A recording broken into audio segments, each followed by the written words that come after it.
Sa gunsong kusog na pagtayog ang nabati sa mga taga General Santos ug Sarangani Province. Sumala sa PHIVOLCS, posibleng mulungtad pa ug ana sa magnitude 5 o 6 ang aftershocks.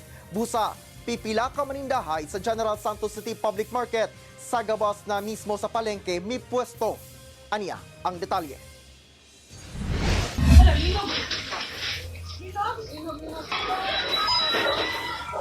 Nagdinaganay pagawas sa ilang mga balay kining mga residente sa Barangay Lagaw.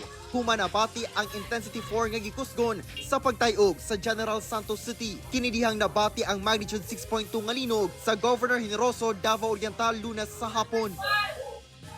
Ang mga naabtan og linog sulod sa usa ka mall. Gilayong ng gawas padulong sa highway. Lakip na ang mga naa sa kasikbit nga mga establishmento. Kahit na yung mga katabing po, or katabing probinsya po yung merong malakas ang doon, meron pa rin po mararamdaman minsan yung mga location natin. No? Pagkalas 11:30 sa gabi. Napukaw ang hinanok nga tulog sa mga residente sa Jansan. Dihang nabati na sab ang kusog nga pagtayog. Sumala sa PHIVOLCS, magnitude 5.8 ang gikusgo niini. Aftershock kini sa magnitude 7.8 nga linog niadtong June 8. Nabati ang mas kusog nga pagtayog sa Glan Sarangani Province nga mao'y sentro sa maong aftershock. Gilayong nang gawas sa balay kining magkabanay. Pagpasabot sa PHIVOLCS, tungod sa kakusog sa magnitude 7.8 nga linog, posibleng mulungtad pa ang mga aftershock niini nga moabot sa magnitude 5 o 6. For the first 2 weeks, marami pong nararamdamang aftershocks. But for the record naman po, medyo pababa na naman siya, bumababa naman na siya. And since magnitude 7.8, kaya na pa pong magbigay ng magnitude 6 na aftershocks or magnitude 5 na aftershocks.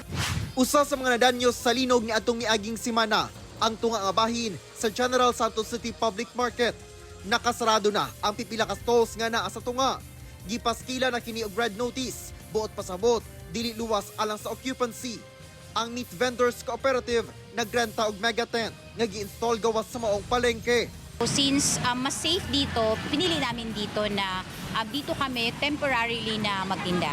Dahil close yung mall, okay naman at yung iba talaga takot talagang pumasok at kahit kami, takot din kaming pumasok. With all the aftershocks, malakas-lakas din yung mga aftershocks eh. Gitugutan na matod pa sila nga makabalik sa ilang stalls. Apan, Actually, meron na pong bumalik but because of the trauma, karamihan sa amin trauma pa po. So, we decided na karamihan sa amin na magstay muna dito para sa safety namin at safety din po ng aming mga consumers. ang ubang negosyo labi na sa fish section nagpabilin sa sulod. Takot pa rin, pero kailangan magnegosyo, makasurvive lang kami sa pang-araw-araw. Kahit wala nang ginansya, yung pangkain na lang namin. Balik na sab sa normal ang supply sa kuryente sa General Santos City. Sa 7 ka munisipyo sa Sarangani Province, ang Glan na lang ang dunapay mga barangay nga wala pa'y koneksyon sa kuryente. All the 25 contingents of the Task Force Kapatid are all deployed in the area of Glan. Hindi po sila uuwi hanggang hindi 100% ang Glan. Kung duna na sila'y access, hatagan lang matod pa sila og 48 hangtod 72 hours. Mabalik na nila ang kuryente, lakip ang pag-ayos sa mga poste. Kauban si Bong Vicencio sa kamera. Ako si Origil Relator. 1 Mindanao.